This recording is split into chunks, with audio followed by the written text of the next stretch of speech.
there, my name's Kiri and I'm a flower farmer here in Western Washington in Zone 8A. Today's video is all about winter sowing, so if you want to know what I'm sowing now in January for blooms in June, stick around. Before we jump into the video though, I just want to let you know that I am so thankful for everyone who has subscribed to the channel.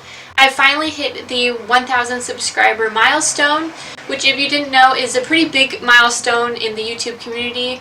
What that means is that I'm now able to monetize my channel, and I do have the watch hours as well, so this channel now is monetized, which is super cool. So thank you everyone who has supported me on this journey, and I hope you stick around for year 2 of flower farming. I put out a poll asking if people wanted me to do a Q&A video where I answer any questions you might have about me, my farm, flowers, what have you. So if I get enough questions down below in the comments on this video, I'll make that video for you, so feel free to ask away whatever you'd like to know about me or my farm. I'm willing to open up for you all so that you can get to know me a little bit more. I don't think I've shared too much about me or why I do this, so if you want to know, now is the time to ask. Alright, so let's go out to the greenhouse and sow some seeds. I know it looks like it's late, but it's only 3:30. So this is winter in the Pacific Northwest, especially in Western Washington. It's pretty mild and rainy, I'm sure you can tell. I cannot believe that it's already January and I'm back in the greenhouse sowing some perennials and some hardy annuals. So I'm doing a couple things a little bit differently this year, and I'm going to take you along with me. So I'm still starting seeds in seed trays, plug trays, and putting them under the grow lights, but as you know, I only have space for 4 trays under my grow lights at a time. So I'm going to do all the snapdragons and then a tray of rudbeckia under the grow lights inside. And then the rest of my hardy annuals and perennials are going to get the winter sowing method with these jugs. So these are distilled water, actually I think these are spring water jugs that I use for fermenting food in my sourdough starter because my tap water's not very good. So I have a bunch of these jugs, so might as well put them to use, right? And this here is a leftover Costco rotisserie chicken tray with the dome.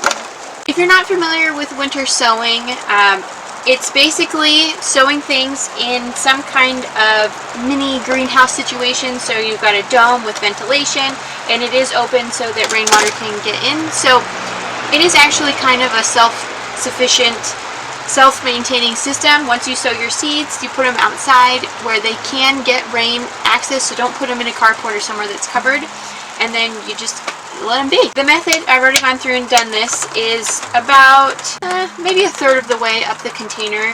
You cut almost all the way around, leave a little bit not cut so that you have like a hinge, and then fill it up with soil that is moistened. This is just potting soil. And then sow your seeds in there. Make sure you label them. Got a bunch of popsicle sticks, and use a garden marker, not a Sharpie, because it will wash off. Stick it in there and you're good to go. This is my method for getting more on my winter sowing successions when I don't have a lot of space. So what I'm sowing today is based on my planting plan. So I'm doing some strawflower here in this tray. And this is apricot peach and purple red. Really excited for those colors. I'm going to go a little bit more peachy this year and then mix in some purples. I think that'll look really awesome. So strawflower can just get surface sown, so just do this.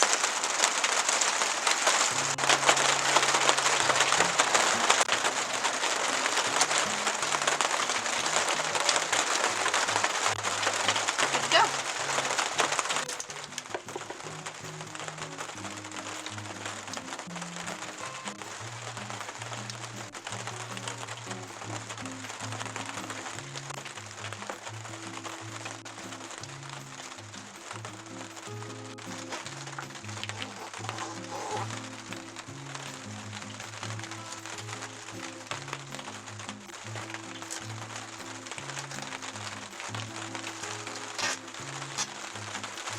The rain is super loud, so I'm going to switch over to voiceover to explain what I'm sowing. I absolutely love feverfew, And I'm growing 2 different varieties for this next year, Magic Single, which I grew last year, and Virgo, which is a nice white color, so I think that'll be really great. Bee Balm, which I've struggled with, so hopefully this outdoor winter sowing will help. Fama White Scabiosa and Black Knight Scabiosa for that tuxedo effect. And then we've got lisianthus. These are leftover ones, so I'm just going to see how they do. They are winter hardy in my zone, so we'll see. And verbena, haven't been able to get that to germinate, but I would love a purple sparkle. And mountain mint, a fragrant perennial greenery. These jugs are going to hang out outside by the greenhouse. This area is exposed to rain and lots of sunshine, so hopefully this will act as little mini greenhouses for all my perennials and hardy annuals. I'm really looking forward to seeing how these grow up because I have heard great things about this method.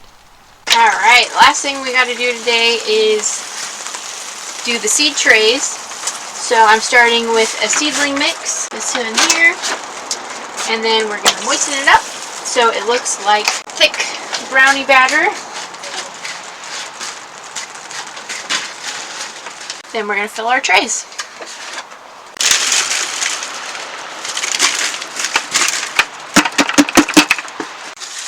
I feel like this is like the longest part of seed starting is filling these freaking trays. Have you seen that thing? It's called a swift blocker.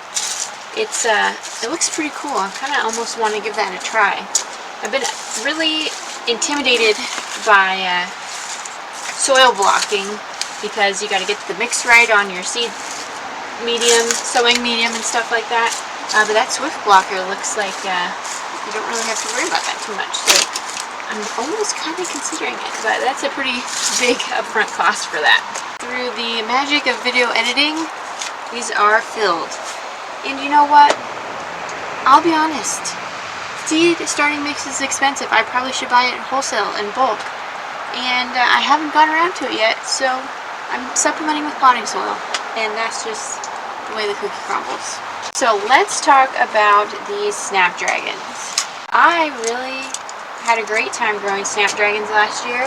They did super awesome for me, and I narrowed in the colors that I used the most in my bouquets and that I feel like are the most flexible, and then I'm also trying some different varieties.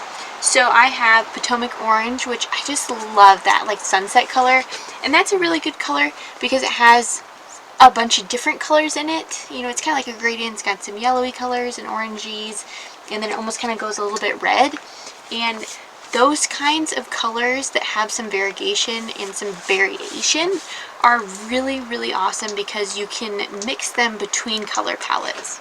So it's really versatile if you're not growing a whole bunch of flowers and you want to be able to use those specific colors in a variety of ways. The other Potomac one that I'm growing is pink, which is, you know, just kind of a classic good color, and it does seem to be a little bit of a borderline mix of hot and cold, so I think that that can go either way in terms of color combinations. And I'm growing Costa Silver, which I really like that because it's a very soft pink, so you can blend that in with purples or whites or even, you know, pinks and reds. And I'm also growing Apricot, which I just, again, just love that sunset color.